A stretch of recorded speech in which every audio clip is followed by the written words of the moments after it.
नमस्कार साथियों, आप सभी को।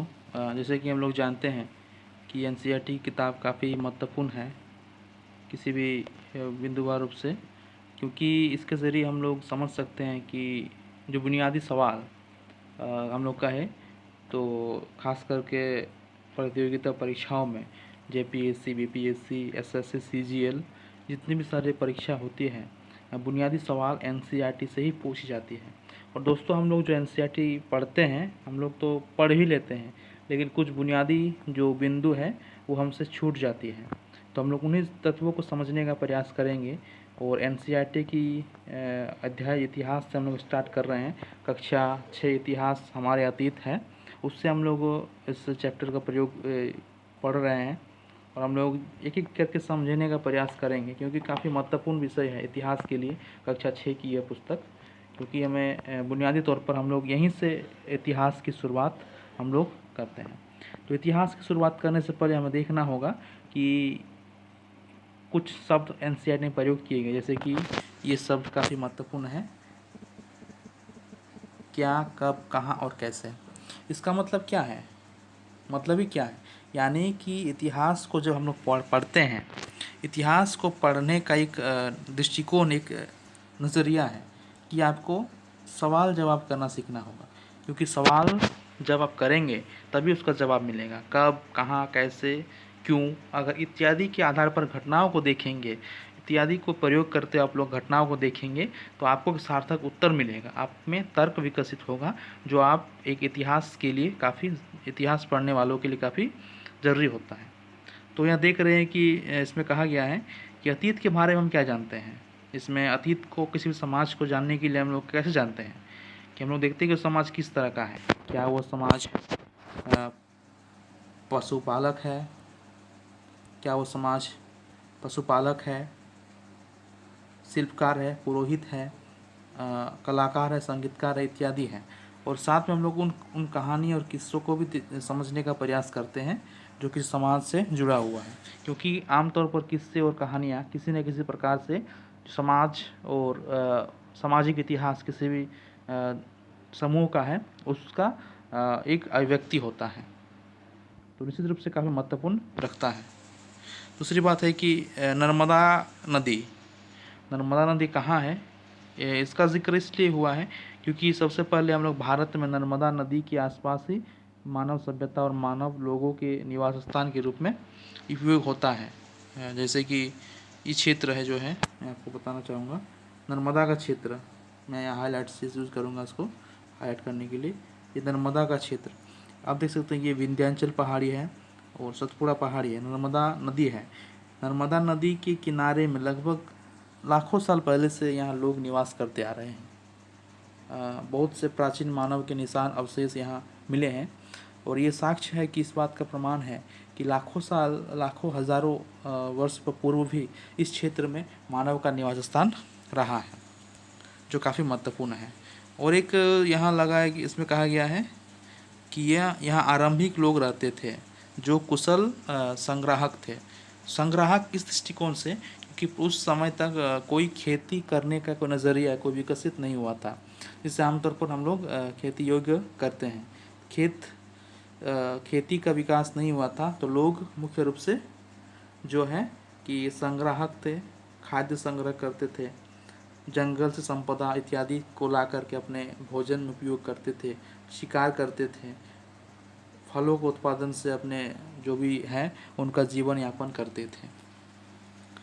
उसके बाद हम लोग देखते हैं कि उत्तर पश्चिम सुलेमान और किरथर पहाड़ी, ये जो क्षेत्र है, किरथर और सुलेमान पहाड़ी कहाँ है?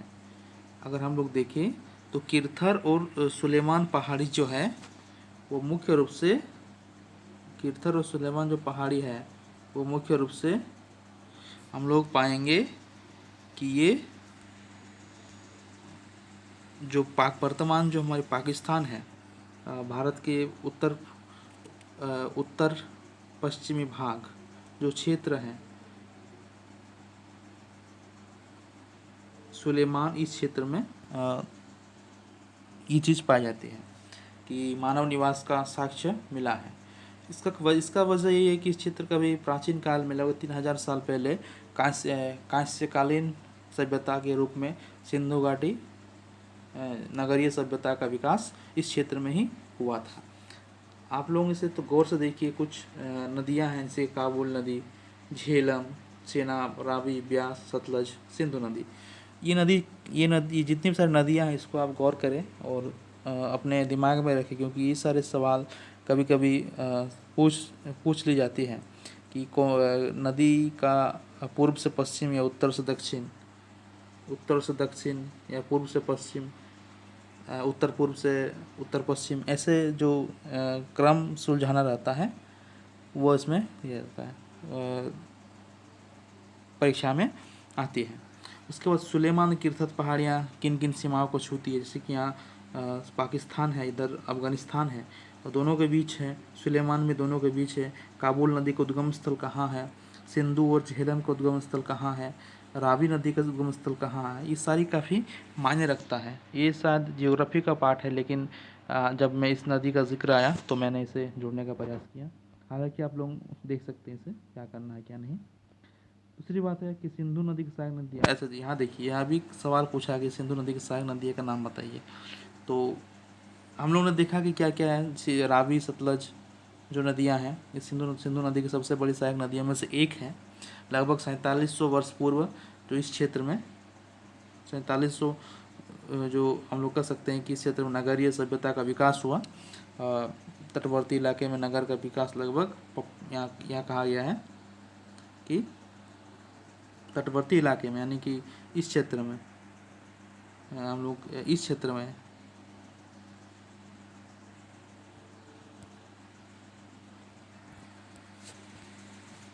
में तटवर्ती इलाके में इस क्षेत्र में जो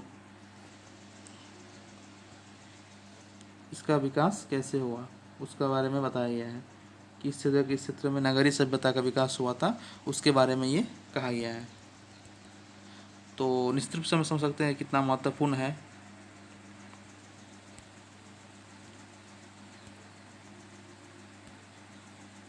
तो हमने देखा कि लगभग 4700 ईस्वी पूर्व के आसपास इस क्षेत्र में आसपास नगरीय सभ्यता का विकास हुआ था।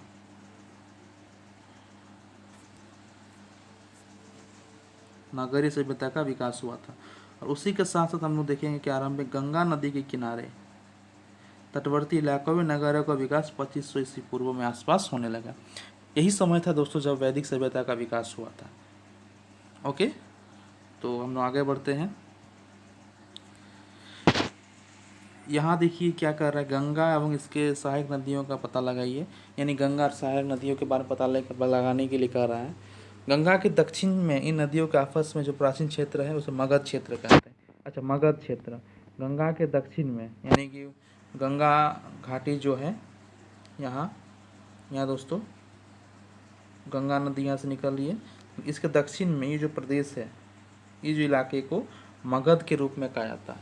ठीक है, मगध प्रदेश के रूप में कहा जाता है। मगध एक बहुत ही महत्वपूर्ण राज्य हुआ करता था प्राचीन काल में, जो काफ़ी मायने रखता था, काफ़ी महत्व है उनका ऐतिहासिक रूप से, क्योंकि मगध का इतिहास ही उस समय वर्तमान जो भारत का इतिहास है उससे संबंध रखता है।